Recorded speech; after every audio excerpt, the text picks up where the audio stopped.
ایک دوسرے کو عزت دو، برداشت کرو۔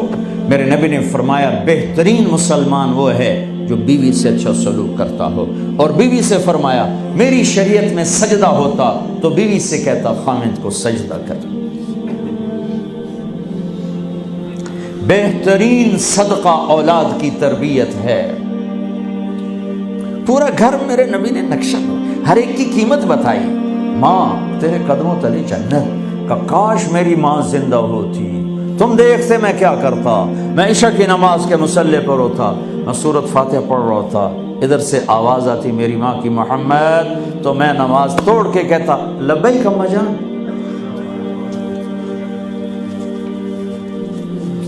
باپ کا تیرے جنت کا دروازہ ہے، باپ تیری جنت کا دروازہ ہے، کھولنا توڑنا نہیں، کھولنا توڑنا نہیں، توڑ دیا تو جنت میں نہ جا سکو گے۔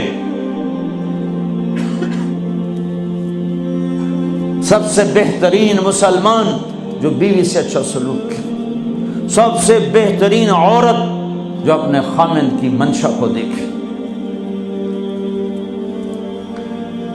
پھر آپ نے ایک عجب بات فرمائی جو معاشرے میں بہت بوجھ بنتا ہے جس کا، ہاں بھائی تمہیں ایسا صدقہ بتاؤں جس سے بڑھ کے کوئی صدقہ نہیں، تمہیں ایسا صدقہ بتاؤں جس سے بڑھ کے کوئی صدقہ نہیں۔ انہوں نے کہا جی کیا؟ کہ الابنۃ المردودہ، جس کی بیٹی کو طلاق ہو گئی یا بیوہ ہو گئی اور گھر واپس آ گئی ماں باپ کے، یا ماں باپ نہیں ہے تو بھائی ہیں، وہ ایک بوجھ بنتی ہے ماں باپ پر بھی، اور بھائی تو ویسے ہی باغی ہو جاتے ہیں۔ میرے نبی نے فرمایا اس بچی پہ خرچ کرنا کائنات کا سب سے افضل صدقہ ہے۔ گھر، ایک گھر کیسے چلتا ہے؟ ہمارے ہاں پنجاب، سندھ، بلوچستان سرحد میں بہنوں کو وراثت میں کوئی حصہ نہیں ملتا، سب بھائی کھا جاتے ہیں۔ میرے نبی نے فرمایا جس کو اللہ نے 2 بہنیں دیں اس نے ان کا حق ادا کیا، شادی کی حق ادا کیا۔ ماں باپ کی وراثت میں سے ہوتا ہے، اگر میں نے کوئی خود کمایا ہے اس میں بہنوں کا حق نہیں، ماں باپ سے اگر 1 روپیہ بھی آیا ہے تقسیم کیا جائے گا۔ جس نے بہنوں کا حق ادا کیا، شادی کی حق ادا کیا، اس پہ جنت واجب ہو گئی۔ جس کو اللہ نے 3 بیٹیاں دی، اس نے ان کی ڈولی اٹھائی، وہ جنت میں میرے ساتھ یوں ہوگا۔ ایک بولے، اگر 2 ہوں، کہ جس نے 2 بیٹیوں کی شادی کی وہ بھی ایسے ہوگا۔ اللہ بھلا کرے۔ ایک صحابی کا، کہ جس کی 1 ہو، کہ جس کی 1 ہے، اگر اس نے اس کو عزت سے رخصت کیا تو وہ بھی میرے ساتھ ایسے ہی ہوگا۔ پھر کئی بچیوں کو طلاق پڑی ہے کہ اس کو بیٹا نہیں ہوتا۔ یہاں آنے سے پہلے کا واقعہ، پنڈی سے بچی رو رو برا حال اس کا، میں تو فون سنتا ہی نہیں ہوں ایسے کہ میرا تو کلیجہ پھٹ گیا ہے۔ ہے کہنے لگی کہ سسرال نے کہا تھا بیٹی ہوئی تو طلاق دے دیں۔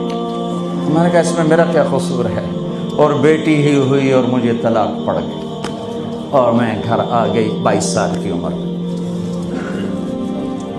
بیٹی دینے والا اللہ اور ظلم کرنے والا سسرال۔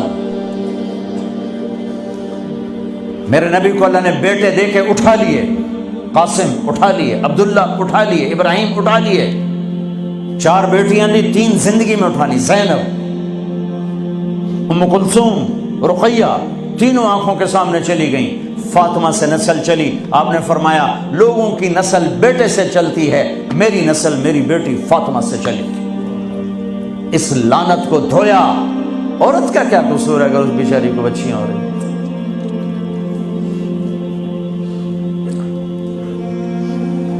جس نے اپنی بہنوں کو حق ادا کیا، جس نے بیٹیوں کو ڈولے میں بٹھایا، ان کا حق ادا کیا، کہ جنت میں یوں ہو جائے گا۔ بہنوں کو دینا اتنا ضروری ہے، حرام ہو جاتی ہے روٹی۔ میں نے مولانا جمشید صاحب میرے استاد ہیں، میں نے ان سے تفسیر پڑھی۔ میں ایک دن شہد کی بوتل لے کر گیا، پرانی بات ہے 76-77۔ میں نے کہا حضرت یہ ہدیہ ہے۔ فرمایا کہاں سے لائے ہو؟ کہ میرے اپنے باپ کا ہے۔ فرمایا تیرے باپ نے اپنی بہنوں کو، تیرے باپ نے اپنی بہن یعنی میری پھوپھیوں کو، تیرے باپ نے اپنی بہنوں کو زمین میں سے حصہ دیا تھا؟ یہ سوال کیوں کیا؟ 10 روپے کی شہد کی بوتل تھی اس وقت، کہ اگر دیا تھا تو یہ میں لے لوں گا، اگر نہیں دیا تو پھر یہ حرام ہے، میں نہیں لوں گا، یہ مطلب تھا۔